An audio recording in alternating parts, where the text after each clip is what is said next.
Shalom lagi sekali semuanya. Shalom. Kabar selalu baik asal kita taat nurut kepada Tuhan.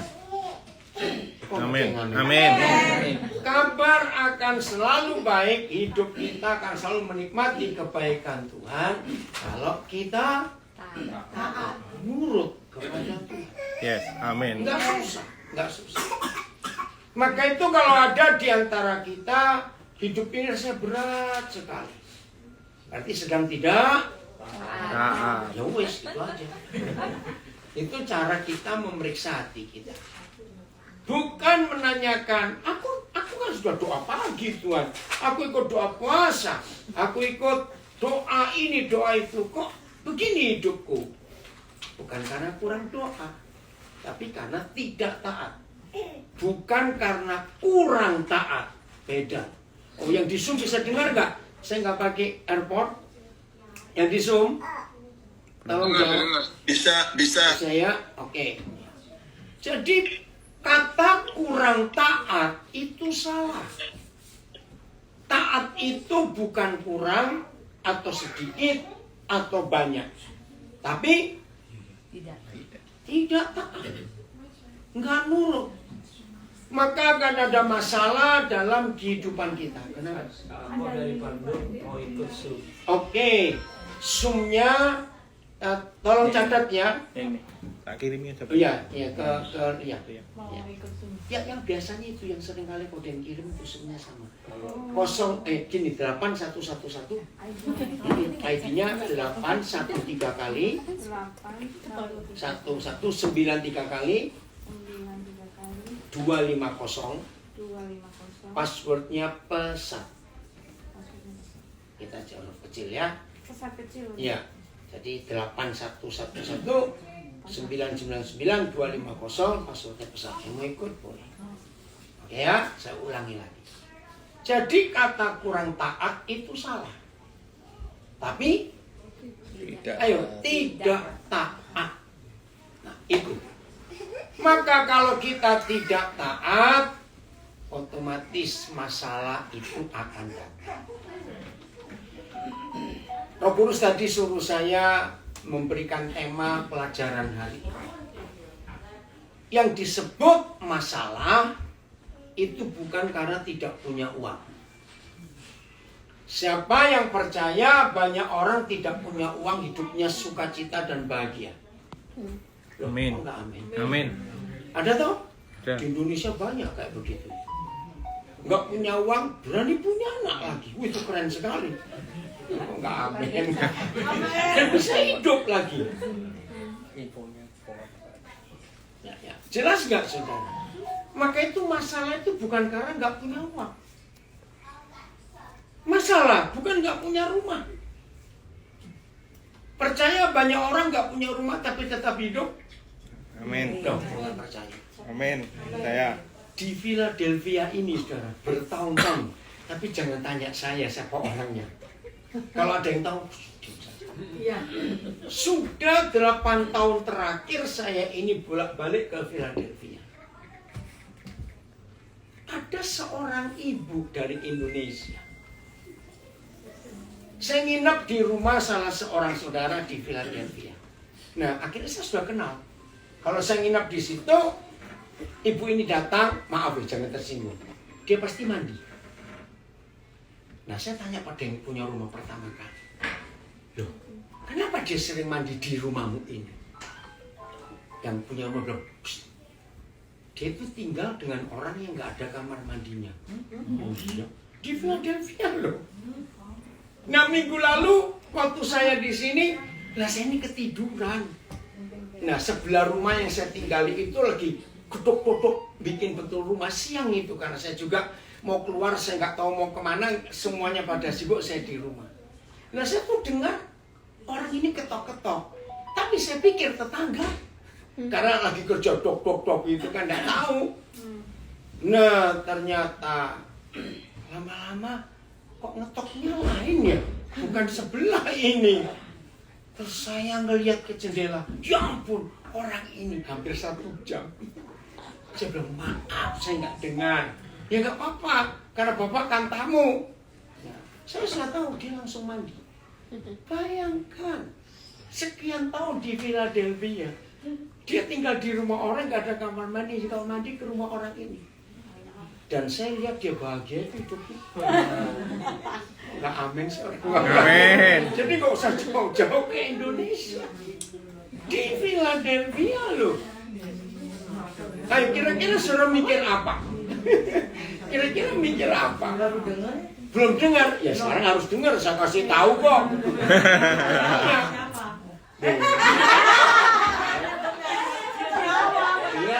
Dengar ya, dengar. Yang di rumah juga ada yang tanya siapa? Saya akan jawab kalau saudara mau minjemi kamar mandinya. Ayo, berani nggak? Lo serius loh saya ngomong ini. Ya, jadi yang mau minjemi kamar mandi datang ke saya kasih tahu siapa orangnya.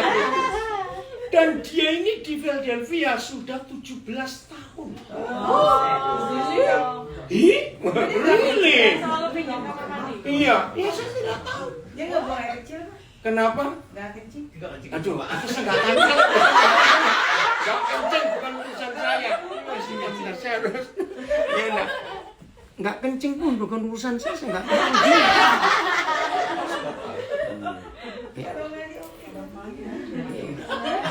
Ya, itu saya sudah tidak tahu loh. Oke, kalau gitu ini pertanyaan bagus. Kalau saya ketemu saya tanya, terus kencingnya di mana? Kalau kencing di rumah orang. Pom bensin. Pom bensin, oh nggak. Dengan dulu koil ya kita nggak punya bedroom. Kenapa? Dengan dulu koil kita nggak punya restroom. Nah, ya gitu ya. Iya kita nggak punya. Nah, Dodok ruangan ini lemen nek kalau ngono. suara sapinya, besok bunyi tolong mati. Saudara dengar. Jadi masalah itu bukan karena kita nggak punya uang, karena kita nggak punya rumah dan sebagainya, tidak. Tolong catat, yang di rumah juga belajar. Ternyata masalah itu kalau kita jadi orang paling goblok sedunia. Dalam hal apa gobloknya kita? Maaf ya saya ngomong kasar, tapi ini fakta. Yaitu orang-orang yang tidak mau melupakan masa lalu. Lalu itu masalah berat. Tiap kali ngomong dulu. Seandainya pacarku nggak mati kecelakaan, aku sudah punya cucu sekarang. Iya kawin. Lo mati kok kawin gimana? Kecelakaan. Waduh, seandainya papaku nggak bangkrut usahanya, aku nggak sesusah sekarang. Dulu. Orang yang selalu ingat masa lalu, mau kaya raya sekaya apapun, yakinkan nggak akan bisa bahagia. Setuju? Iya. Nggak akan bisa bahagia. Karena dulu. Salah satu sebab terbesar pertengkaran suami istri. Kalau dua orang ini ngomong panjang, ngomong pendek dulu. Itu masalah loh. Loh betul tidak? Loh saya tanya iya atau tidak? Ya. Nah, setan sangat tahu untuk membuat kita tidak bisa menjadi murid Tuhan Yesus yang benar, menjadi anak-anak Papa yang selalu nurut dan taat. Maka caranya ya cuma ini. Kita dibuat mundur ke belakang. Tuhan padahal ngajak kita berjalan maju atau berjalan mundur? Maju. Kalau jalan mundur namanya undur-undur. Nah, karena Tuhan itu maunya berjalan maju, tapi setan mengajak kita, saudara, mundur. Dan satu-satu cara membuat manusia mundur gak maju, ingat yang dulu. Coba renungkan. Ini fakta.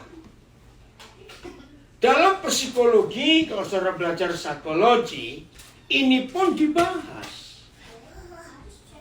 Salah satu penyebab penyakit gara-gara orang gak bisa tidur, gara-gara stres, asam lambung naik, tekanan darah nggak teratur dan sebagainya, karena hidupnya Beratnya bukan karena mikul beban berat, karena yang dulu itu.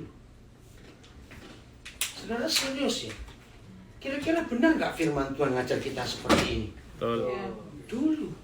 Dulu. Nah, orang yang seperti ini kalau bicara paling banyak pakai kata seandainya. Seandainya. Betul nggak?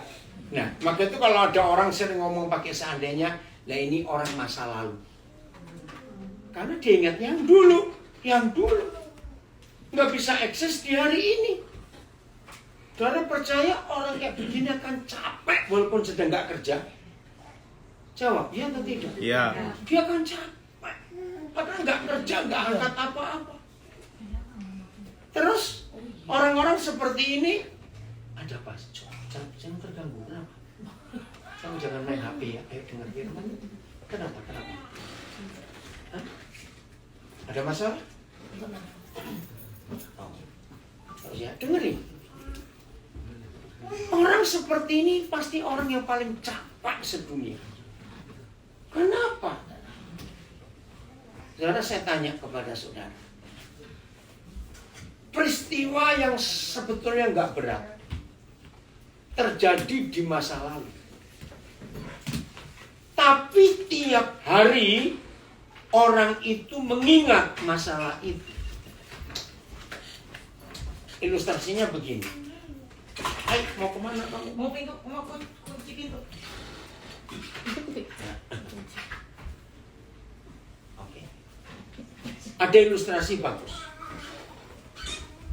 Kalau kita pegang gelas, nggak usah ada isinya, gelas aja.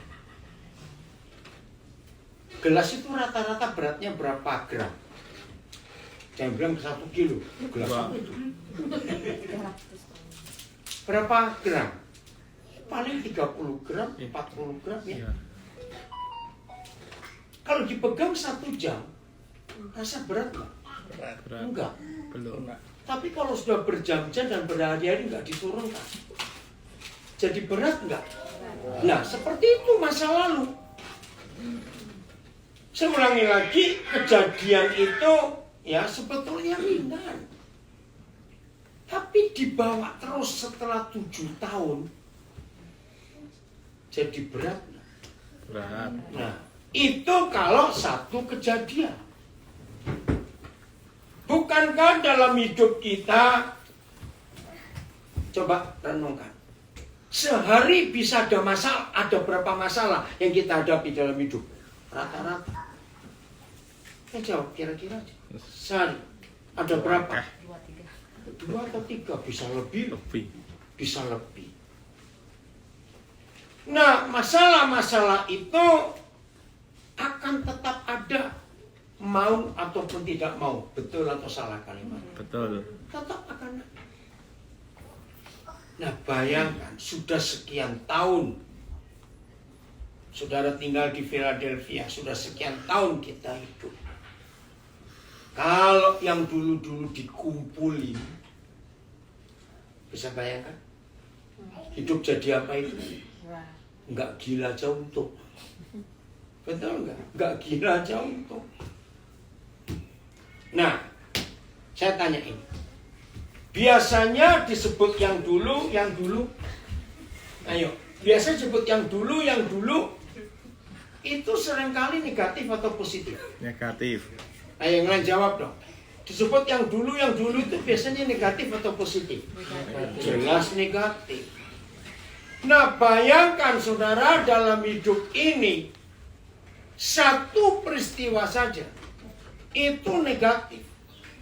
Dan itu susah. Dan saudara tidak mau melupakan. Dan sehari bisa ada sekian kali masalah. Dan sudah sekian tahun. Dan itu selalu saudara hadirkan ke hari ini. Bagaimana mau menjadi murid Yesus yang menyenangkan Tuhan? Betul tidak? Murid loh. Artinya orang sekolah. Ya, kalau saya lihat di sini, nggak ada sih ya nggak makan sekolahan kita ini nggak pernah sekolah semua, bukan? Jangan tersinggung saya tanya. Oke. Nah, dulu waktu kita masih jadi murid, jadi mahasiswa. Bisa belajar nggak? Kalau tiap kali masuk kuliah ingat mantan terus. Loh, ini coba ngomong saja, jangan tersinggung. Ayo, bisa belajar nggak? Enggak. Melamun aja kerjaannya. Terus sering dilempari kapur oleh gurunya. Terus kamu ngapain? Ya karena melamun terus. Ingat yang dulu. Nah, walaupun saudara kuliah di university yang terhebat sekalipun, UPenn misalnya, karena bisa kuliah di University of Pennsylvania. Tapi kalau kerjanya ngelamun terus, bisa lulus nggak? Ya sudah. Maka itu kekristenan kita sulit maju. Rajin ke gereja. Tapi kenapa nggak pintar-pintar? Jawabannya Dulu. ya, karena otaknya isin yang dulu terus. Seandainya, ya nggak pintar-pintar. Nah kalau yang ini kan kalau mau nulis UPenn, kalau saya bilang UI gitu aja, Universitas Indonesia atau ITB gitu ya, kita nggak akan pintar sudah. Dan ini yang membuat Tuhan sedih. Kita lihat bukti. Dari 12 murid. Masih ingat? Saya nggak tanya namanya semua, saya pun nggak hafal 12, maaf. Tapi 3 saja yang paling nakal. Siapa itu 3? Dari 12, cepetan. Yudas, Petrus, Thomas. Betul? Nah, dengarkan ini. Apakah Tuhan Yesus khotbahnya, pengajarannya beda antara yang 9, yang baik-baik nurut-nurut dengan yang 3 ini? Khotbahnya Tuhan Yesus beda atau sama? Sama. Ngosok. Yang benar. Betul? Lah kok bisa lain yang 3 ini? Betul enggak? Mereka 12 orang dengar khotbah yang sama, diajar oleh guru yang sama. Orang Surabaya masih ingat kata belear? Oh, berarti sudah lama, sudah lupa ini orang Surabaya. Tahu kata belear? Sulit diterjemahkan kata belear itu. Ke samping. Terbias-bias gitu ya. Loh, ini kemana 3 orang ini dengar yang sama? Jadi jawabannya, karena 3 orang ini masih terbawa masa lalu. Dalam hal apa? Lihat Petrus, kapan dia bisa maju? Karena ingatnya, wah nanti Yesus akan jadi raja. Dia tidak mengampuni pemerintah Romawi yang menjajah Israel. Selalu ingat kejengkelan pahit hati itu. Begitu pula Yudas. Yudas tidak bisa berdamai dengan masa lalunya. Sehingga mata duitan, dia jadi pengkhianat. Nah, itulah Tuhan kita. Izin, gak usah pindah sudah. Oh, mau pindah di sini. Ya udah. Maka kalau kita hidup sungguh-sungguh dengan Tuhan, maka hidup kita akan luar biasa. Katakan amin. Yaitu tidak ingat masa lalu. Pintunya yang depan. Tutup. Ayo, masuk. Yang depan. Enggak, Yang depan tutup. Yang depan. biar Yang depan aja. Yang depan masih bisa. kok masuk dulu ya. Jadi jangan main-main dengan masa lalu. Oh, itu berbahaya sekali. Membuat hidup kita nggak bisa maju. Ingat itu. Nah, jadi itu sekarang pilihan kita. Bagaimana kita bisa maju? Kita buka Filipi 3:13. Ayo kita lihat Filipi 3 ayat 13. Filipi 3 ayat 13. Kita lihat. Saudara baru datang, kalau mau makan dulu, nggak apa-apa. Saya mau dengar firman. Apa? Nggak apa-apa. Dengar firman sambil makan. Isi perut dengan isi kuping kan beda. Nggak apa-apa. Konsen Lah. Oke? Udah, Filipi 3:13. Ayo kita baca sama-sama. 1, 2, 3. Saudara-saudara, aku sendiri tidak menganggap bahwa aku telah lengkap, tetapi inilah yang kulakukan. Ini yang kulakukan, yaitu Aku melupakan apa yang telah di belakangku dan mengarahkan diri kepada apa yang di hadapanku. jadi apa yang dilakukan? Loh, baca lagi. Melupakan. Apa yang dilakukan? Melupakan Melupakan apa yang telah di di belakangku belakangku, dan melakukan, mengarahkan diri kepada apa yang di hadapanku. hadapanku. Saudara, belajarlah untuk hidup yang benar. Maka itu kita yang tidak bisa melupakan masa lalu. Itu orang paling celaka, maaf. Saya katakan kalimat pertama tadi, orang yang paling bodoh sedunia. Baik maupun tidak baik yang disebut masa lalu. Ya, ini pertanyaan penting. Baik atau tidak baik yang disebut masa lalu. Bisa kita bawa balik ke sini tidak? Jawab dong yang lain, jangan diam. Tidak. Tidak bisa. Salah, bukan tidak bisa.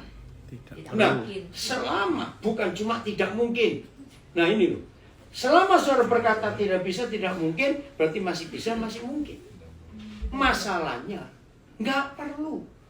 Sebab untuk hari ini ada banyak hal lain lagi. Amin. Oh enggak amin. Amin.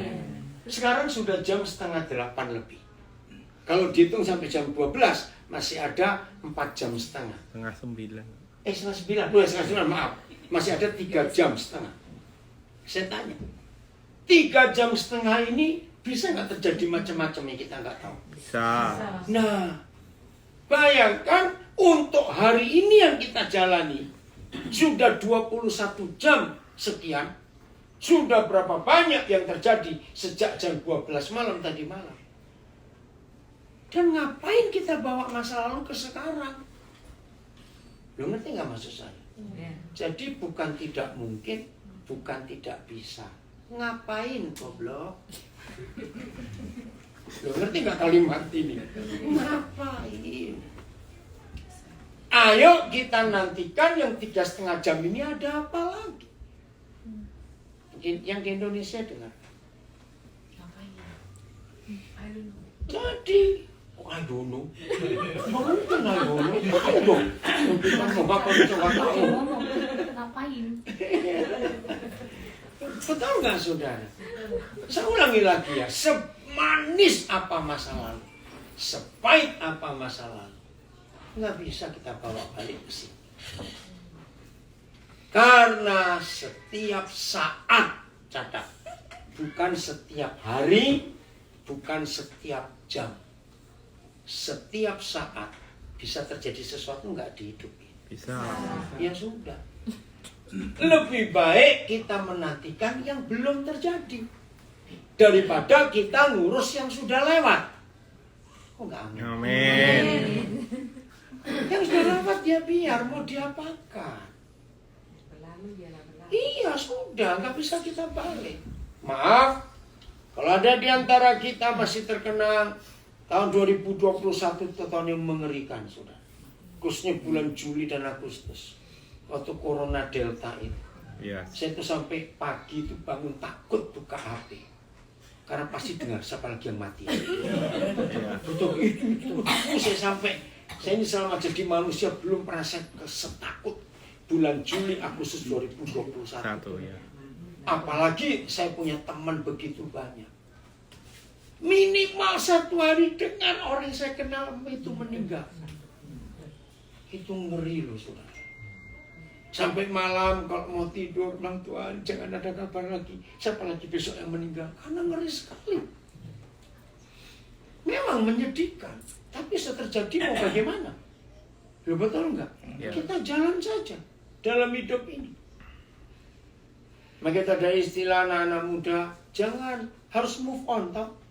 Terus jalan maju, jangan mundur. Never give up. Nah, kalau kita mau hidup seperti firman Tuhan ini, hidup itu menyenangkan, hidup itu luar biasa. Amin. Masih ingat saudara kita namanya Yusuf? Saya tanya di Kejadian, bukan Yusuf di sebelah. Masih ingat yang di Alkitab Kejadian itu loh? Ya, Masih ingat? yes, ingat. Penderitaannya banyak atau sedikit? Banyak. Banyak sekali. Kira-kira kalau dia tidak move on, ingat kekejaman kakak-kakaknya yang buang dia ke sumur. Ayo, kira-kira kalau Yusuf ingat-ingat itu terus, kira-kira dia bisa merdeka nggak di Mesir? Nah, Nggak bisa.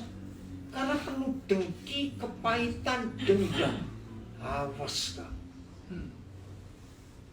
Yusuf move on. Dia meninggalkan kepahitan. Ruben sadar. Dia berunding dengan adik-adiknya. Janganlah kita biarkan adik kita di sumur. Kita angkat yuk. Dijual ke Mesir. Ingat, lihat dia ke Mesir bukan tur Israel. Ingat itu. Ya, dia dijual jadi budak. Aduh, makin menderita.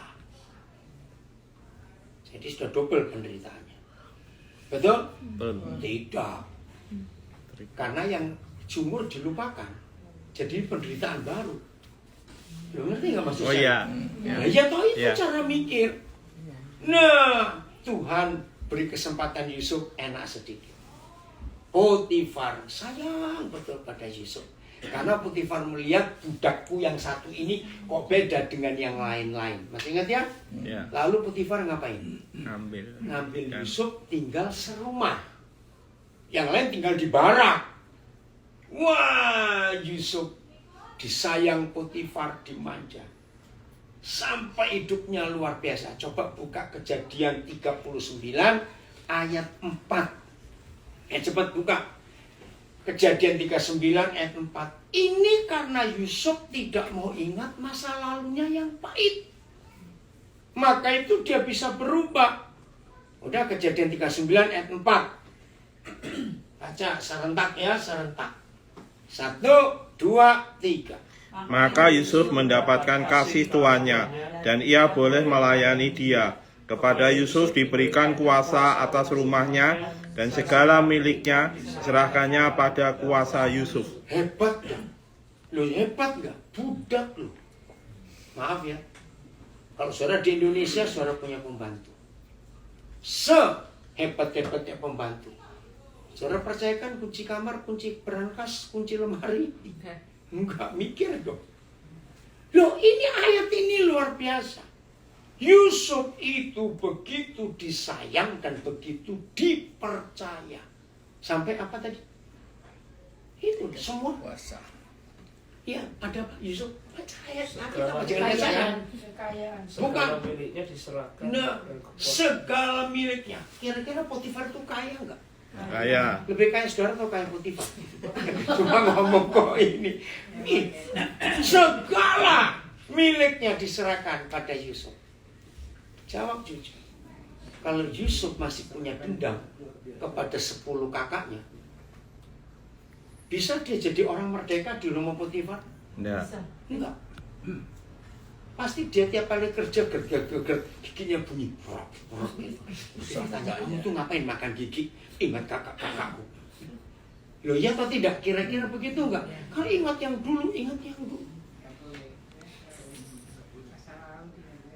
Iya, jadi masa lalunya dia buang. Walaupun pahit dibuang ke sumur. Tapi proses belum selesai. Tante Po cari masalah.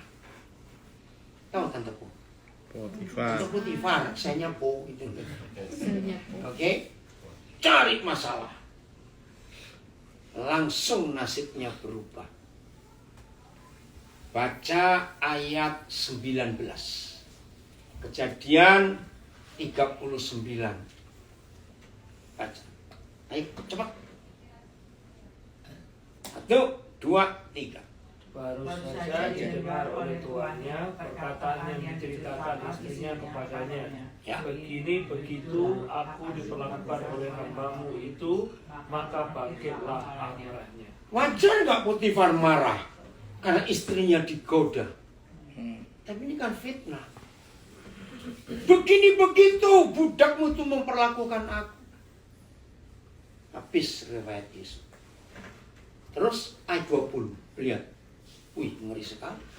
Ayat 20 cepat. Lalu Yusuf ditangkap oleh tuannya dan dimasukkan ke dalam penjara, tempat tahanan-tahanan raja dikurung. Demikianlah Yusuf dipenjara di sana. Demikianlah Yusuf dipenjarakan di sana. Saudara perhatikan kalimat tempat tahanan raja. Istilahnya ini tahanan politik. Bukan tahanan karena mencuri ayam atau mencuri uang. Lebih berat. Mazmur 105 ayat 17-18. Bagaimana model penjara Yusuf ini loh kita belajar.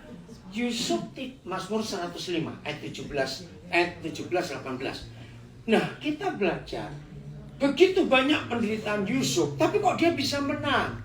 Karena penderitaan yang dulu dia buang, penderitaan baru nggak jadi masalah karena dia dilatih. Katakan amin.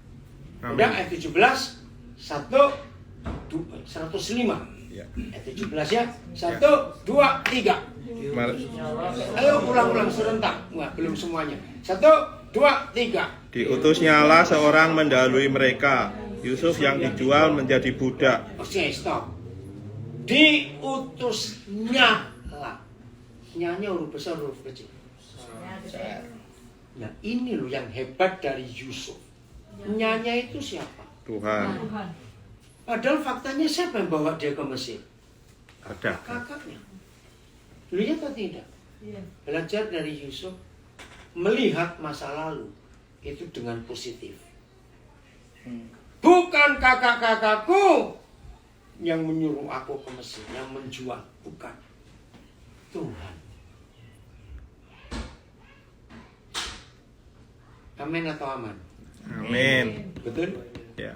Jadi Tuhan bisa mengizinkan hal yang tidak baik. Aneh. Diutusnya lah. Siapa yang diutus? Yusuf. Siapa yang ngutus? Tuhan. Lewat pesawat Enggak. atau lewat penderitaan? Penderitaan. Ini salah satu cara yang paling hebat kita menang atas kepahitan masa lalu. Kalau kita percaya Tuhan pun ada di kepahitanku waktu itu. Amin. Kok cuma Denny yang namanya? Mungkin yang lain gak dengar saya ngomong lagi. Ini salah satu cara Yusuf menang atas kepahitan masa lalu. Amin. Bahwa dia percaya Tuhan yang mengizinkan kakak-kakakku untuk berkhianat kepadaku. Diutusnyalah Yusuf ke Mesir lewat penderitaan yang gak main-main. Ayat 18. Bagaimana Firaun dan Potifar memenjarakan Yusuf. Baca baik-baik. Ayat 18. 1 2 3. Mereka mengimpit kakinya dengan belenggu, lehernya masuk ke dalam besi. Renungkan. Pemerintah Firaun ngapain? Ngalungi Yusuf dengan apa? Emas 2 kilo. Lu baca. Besi. Lehernya diapakan? Belenggu. Masuk ke dalam besi. Bukan karet dan tali rafia. Ingat itu. Besi. Mau coba? Lu enak nggak? Saya tanya cepetan. Enggak. Kakinya diapain? Belenggu. Di Belenggu. rantai. Kalah anjing gila. Enak nggak? Enggak. Pahit nggak? Pahit. Pahit cara manusia. Tapi Yusuf enjoy loh. Karena dia tahu Tuhan yang mengutus. Ini yang penting. Setidak enak apapun masa lalu kita, kalau kita percaya ada Tuhan yang setia di sini, maka kita nggak akan nyalakan siapa-siapa. Seharusnya Yusuf nyumpai istri Potifar nggak? Iya. Seharusnya ya. Iya. Saya pakai bahasa Surabaya. Mandar kon sambil beledek yo. Dia nggak ngerti mau saya tanya apa itu. Itu orang Surabaya kalau ngomong ada mandar kon sambil beledek.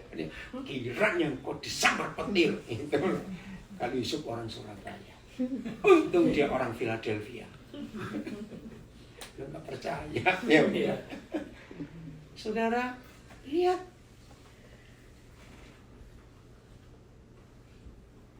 Belum pernah dalam sejarah kota Philadelphia orang-orang Indonesia menderita berapa bulan terakhir karena banyak pabrik pengurangan tenaga. Betul atau tidak? Jangan panik. Jangan panik. Yes, amin. Nikmati dulu. Udah, jangan mikir yang macam-macam. Jangan mikir yang jalan pintas. Tenang. Tunggu Tuhan buat sesuatu di hidup saudara. Yes, amin. Jangan. Udah, belajar hidup hemat. Oh, enggak amin. Amin. Makan cukup sehari sekali. Itu sehat. Lu kok nggak percaya? Makan sehari sekali itu sehat tuh saudara. Detox, betul? Aminnya kok gak enak. Betul loh. Dan diet gratis. Betul? Nah itu cara hidup. Nggak usah nyalakan siapa-siapa. Tenang dulu. Yusuf mengalami hal yang tidak enak dalam hidupnya. Pahit. Tinggalkan dulu Mazmur. Kita buka Kejadian 41 ayat 31. Apa model penjaranya Yusuf yang dirantai lehernya dan dicatok kakinya? Kejadian 41 ayat 31. Gimana model penjaranya Yusuf? Wih, ngeri sekali. Itu Yusuf nggak kepahitan. Itu kalau dihitung numpuk-numpuk, wah dia stres. Dia nggak akan jadi orang hebat. Baca. 1, 2, 3. Kok beda? Loh, Bukan. sebentar. Salah. Saya bilang 14. Kejadian 41 ayat 14. Maaf, saya salah. Ya. Ya, 41 ayat 14. 1, 2, 3. Kemudian Firaun menyuruh memanggil Yusuf. Segeralah ia keluar dari tutupan. Ia bercukur dan berganti pakaian, lalu pergi menghadap Firaun. Tutupan. Kalau saudara punya bahasa Inggris ada kata dungeon and pit. P-I-T. Artinya apa itu? Bawah tanah. Penjara ini bentuknya seperti sumur. Jadi tahanannya itu berdiri. Nggak bisa duduk, apalagi tidur. Bayangkan. Karena cuma cukup satu badan saja.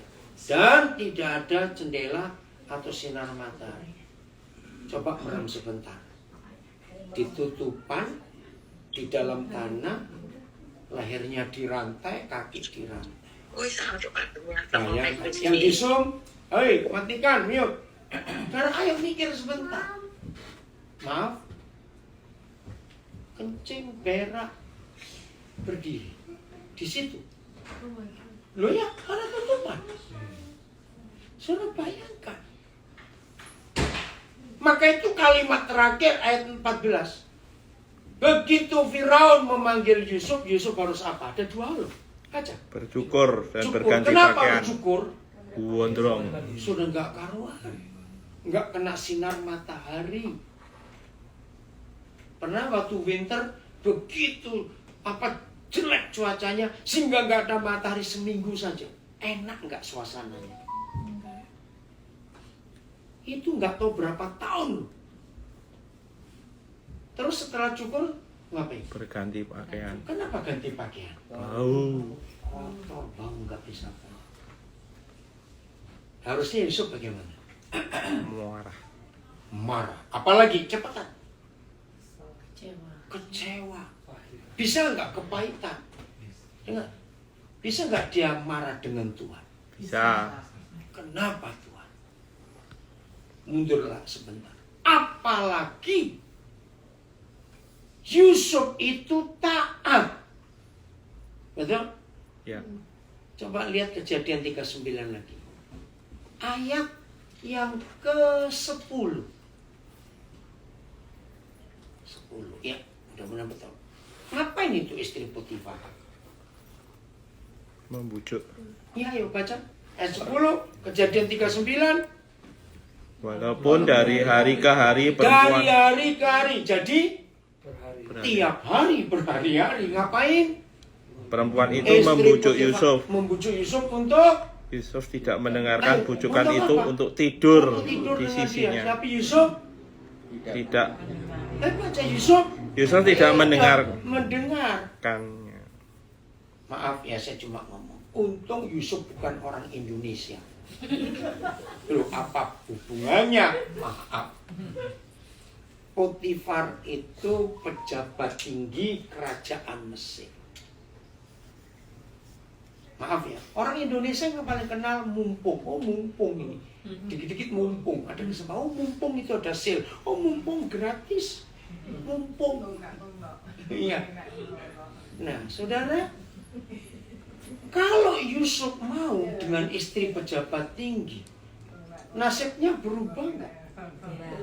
Jawab dong. Oh, pasti berubah. Nah, ini jalan pintas. Yusuf menolak. Lihat ayat 11. Ayat 11, 1, 2, 3. Pada suatu hari masuklah Yusuf ke dalam rumah untuk melakukan pekerjaannya. Ya, kan tugasnya bukan? Ya. Nah, kayak saudara di sini gospel. Gosok dan ngepel. Ngerti nggak maksudnya? Yang cleaner di rumah-rumah itu kan gospel. Karena tugasnya dia masuk ke rumah. Ayat 12. Lalu perempuan itu memegang baju Yusuf sambil berkata, "Marilah tidur dengan aku." Tapi Yusuf meninggalkan bajunya di tangan perempuan itu dan lari keluar. Ini. Lari keluar. Catat, bukan lari di tempat. Betul? Apa bedanya lari keluar dan lari di tempat? Saudara, luar biasa. Nah, ini yang saya belajar. Bisa nggak Yusuf nyalakan Tuhan? Begini, Tuhan, kalau tahu aku taat, tapi nasibku seperti ini, lebih baik aku berzina dengan perempuan itu. Toh bukan karena aku yang minta, dia yang ngejar aku. Maaf, ini manusia. Kira-kira bisa Yusuf ngomong seperti itu? Bisa. Tapi dia nggak mau. Renungkan. Maka itu saya katakan dari awal tadi, bukan kurang taat, tapi Tidak perlu. tidak taat. Nah, Yusuf ini taat.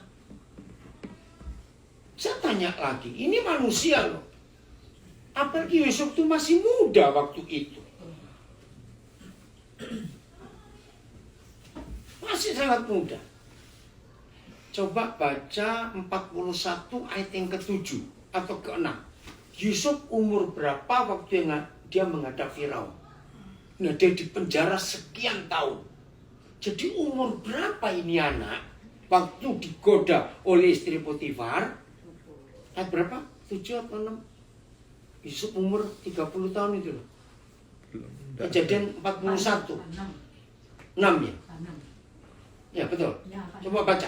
1, 2, 3. Yusuf berumur 30 tahun ketika ia menghadap Firaun. Nah, umur 30 tahun. Kita nggak tahu Yusuf itu berapa tahun di penjara. Tapi kira-kira 11 tahunan, saudara. Atau 8 tahun. Karena begini, di pasal 37, Yusuf itu umur 17 tahun waktu dibawa ke Mesir. Ya, umur 17. Jadi budak, nggak ditulis berapa tahun, tinggal di rumah Potifar, nggak tahu juga berapa tahun, lalu ditangkap masuk penjara, nggak tahu berapa tahun, sampai umur 30 dia baru keluar penjara. Nah, sekarang hitung. 17 tahun di pasal 37, umur 30 tahun di pasal 41. Jadi total penderitaannya berapa tahun? 13. 13. Masih remaja, masih muda nggak? Masih. Umurnya 20-an tahun waktu istri Potifar cari gara-gara. Itu yang saya mikir. Anak semuda itu bisa punya pikiran yang hebat untuk menantikan Tuhan, pertolongan Tuhan, cara Tuhan yang luar biasa hebat. Lo coba jawab. Hebat. Ini luar biasa. Gak ngerti gak maksud saya, umur 20-an. Maaf loh, libidonya hebat sekali, maaf saya ngomong. Tapi dia bisa taat. Dan dia gak ngomel, dia gak nyalakan Tuhan, dia gak ngutuk istri Potifar. Begitu berat penderitaannya. Nah, ini yang kita mau belajar. Jadi kalau Yusuf tidak meninggalkan kepahitan karena fitnah kakak-kakaknya, lalu dia jadi budak, menderitaannya luar biasa. Dia nggak lupakan lagi, jadi numpuk nggak itu? Numpuk. Nah kalau numpuk, orang yang kepahitannya numpuk, maaf saya tanya, jadi jahat nggak orang itu? Jahat. Karena greget terus hidupnya. Yusuf bebas, dia merdeka, dia bahagia, nggak nyalakan. Istri Potifar cari masalah, dia difitnah. Kalau kita baca dengan teliti, Yusuf itu divonis seumur hidup tanpa diadili dan tidak punya hak untuk membela. Sadis nggak hukuman itu? Sadis. Jawab sadis nggak? Sadis. Tapi Yusuf menerima dalam kondisi yang gak enak. Mazmur 105 ayat 19. Ini hebatnya Yusuf. Maka itu semua kita yang hidup sekarang ini renungkan firman ini. Udah, kita nggak usah hadirkan kembali hal-hal yang dulu sudah lewat. Ayo kita hadap yang hari ini. Kurang 3 jam lagi. Masih akan ada lagi. Yang paling tidak saya pastinya makan kacang hijau dan es melon. Itu yang paling biasa. Yang baru datang ada soto ayam. Oke, kok nggak amin jadi masakan enak. Oke, lihat ayat 19. 1, 2, 3. Mazmur 105 tadi. 1, 2, 3. Sampai saat firman-Nya sudah genap dan janji Sampai Tuhan saat membenarkannya. firman-Nya sudah genap dan Janji Tuhan membenarkannya. Dan ada nggak di Zoom itu terjemahan lain? AYT, BIS, Belum keluar. Filipus, keluarkan Mazmur 105 ayat 19. Ayo kita baca berapa terjemahan. Ada? Ada. BIS, AYT dulu. Hingga waktu untuk nubuatan Tuhan tiba, firman Tuhan telah menguji dia. Nah, firman Tuhan telah menguji. Saudara percaya semua yang gak enak yang Tuhan izinkan terjadi itu untuk menguji kita? Amin. Betul nggak? Namanya murid harus ada ujian nggak?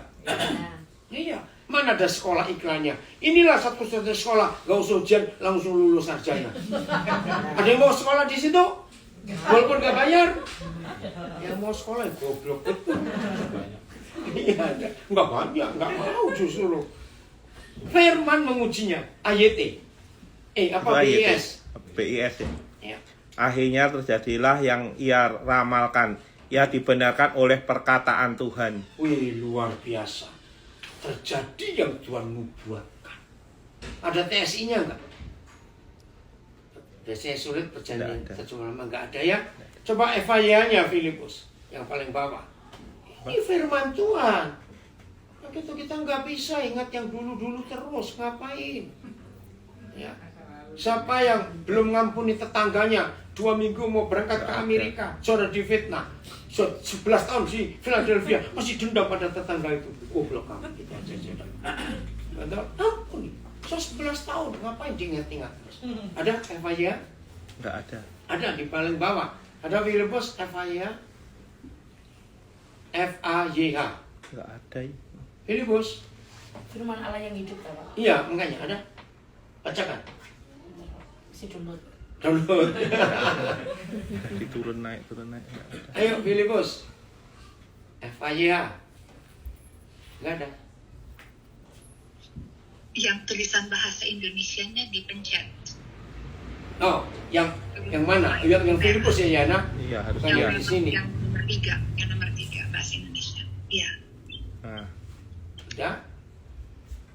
FAYH ya. Ya. Sampai tiba saatnya bagi Allah untuk menepati janjinya. Amin. Allah telah menguji kesabarannya. Nah, garis bawahi.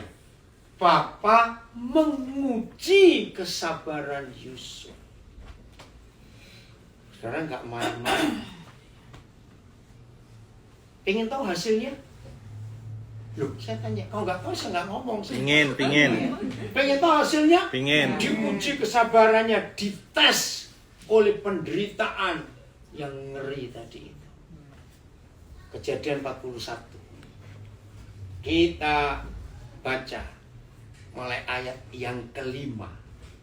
Kejadian 41 ayat kelima. Bagaimana sikap Firaun terhadap Yusuf yang tidak hidup di masa lalu. Dia merdeka dengan penderitaan, kepahitan, fitnaan. Wih, macam-macam lagi lah. Nggak bisa cari sendiri kata-kata yang lain. Ada? Bukan ya. Ayat 5. 1, 2, 3. Setelah itu tidurlah Loh, pula. 41. Iya. Oh, salah, bukan 5. 31, 35 kali. Atau 33. Coba, 33. Maaf, saya salah. Kejadian 41 ayat 33. Bunyi apa itu? Oleh sebab itu, baiklah tuanku Firaun mencari seorang yang berakal budi dan bijaksana dan mengatakannya jadi kuasa atas tanah Mesir. Nah, jadi kan ini nasihat para penasihat kerajaan. Cari orang yang bisa mengerti mimpi itu supaya dia jadi apa? Apa itu tadi? Penasehat. Penguasa. Ayat 34. Baiklah juga tuanku Firaun berbuat begini, yakni menempatkan penilik-penilik atas negeri ini dan dalam ke-7 tahun kelimpahan itu memungut 1/5 dari hasil tanah Mesir. Nah, jadi Yusuf itu menasihati Firaun. Firaun kaget. Ayat 37. Bunyi apa itu? Ayat 37. Usulan itu dipandang baik Nah, oleh Firaun. usulan Yusuf itu diapakan? Pandang baik Dipandang baik oleh Firaun Firaun. Terus? dan oleh semua Dan pegawainya. oleh semua pegawai-pegawai istana. Nggak ada orang. Terus ayat 38. Lalu berkatalah Firaun kepada para pegawainya, Ya. mungkinkah kita mendapatkan orang seperti ini, seorang yang penuh dengan roh Allah? Nah, Firaun memuji di depan semua pejabat Mesir. Mana kita bisa dapat orang sehebat ini? Orang yang penuh dengan roh Tuhan. Ayat 38. Ngapain Firaun? Lalu berkatalah Firaun Yang lain baca dong. Ayo, 1, 2, 3. Lalu berkatalah Firaun kepada para pegawainya, mungkinkah kita mendapatkan orang seperti ini, seorang yang penuh dengan roh Allah? Terus? Kata Firaun kepada Yusuf, Kata Firaun pada Yusuf. Ini loh dahsyat. Ya. oleh karena Allah telah memberitahukan semuanya ini kepadamu, tidaklah ada orang yang demikian berakal budi dan bijaksana seperti engkau. Jadi satu-satunya orang di seluruh kerajaan Mesir cuma Yusuf yang berakal budi, yang punya hikmat luar biasa. 39? Itu 39. Oh, 40? Engkaulah menjadi kuasa atas Engkau menjadi istanaku kuasa atas Istanaku. 1, 2. dan kepada seluruh rakyat akan taat. Hanya tahta inilah kelebihanku daripadamu. Dengarkan baik-baik. Kita nggak tahu ya berapa jumlah penduduk Mesir waktu itu. Tapi kalau kita belajar sejarah Mesir zaman itu, Mesir itu kerajaan besar atau kerajaan kecil? Besar. Besar. Entah berapa jumlah penduduknya, pasti banyak. Karena mereka bisa membuat piramid, betul? Buat istana-istana yang megah itu berapa puluh ribu, ratus ribu, nggak tahu. Yusuf mempunyai kuasa atas perkataanmu. Seluruh Mesir akan tunduk. Hebat gak ini? Hebat. 41. Terus. Selanjutnya Ulang. 1, 2, 3. Selanjutnya Firaun berkata kepada Yusuf, dengan ini aku melantik engkau menjadi kuasa atas seluruh tanah Mesir. Wow. Maka itu saya tanya. Jadi kalau kita menikmati seizin Tuhan hal-hal yang pahit, hal-hal yang gak enak, difitnah, ditipu, disalahkan, dan macam-macam, tapi nggak ngomel seperti Yusuf. Hasilnya itu luar biasa. Amin. Amin. Amin. Maka itu jangan sibuk dengan ngurus masalah. Sudah lewat. Jangan tersinggung ya. Roh Kudus itu ngasih hikmatnya sederhana sekali untuk melupakan masalah. Ya, ilustrasi, jangan tersinggung. Siapa pernah dikentutin? Loh, saya tanya. Ya, nah. Oke, kalau nggak mau jawab saya tanya balik. Siapa pernah ngentutin? Lah ayo. Jawabannya apa? Pernah. Nah, dua-duanya. Jadi kita pernah dikentutin, maaf ya, kita pun pernah Kentutin. maaf. Sebauknya kentut. Maaf. Paling lama kecium itu berapa menit? Kalau 5 menit itu kelewatan, ya mikir lah. Sampai bau 5 menit, nggak mikir. Maaf, lu bukan soal makan penting. Biar dikentutin minggir, gitu loh. Lo betul nggak? Lo saya tanya dia tapi enggak. Ya. Walaupun kita jengkelin orang kurang ajar sekali. Apalagi kalau naik lift bareng ada yang gitu. Aduh. Maaf. Ini kan harus tulis ini nih kan ya, awas kamu nggak nulis.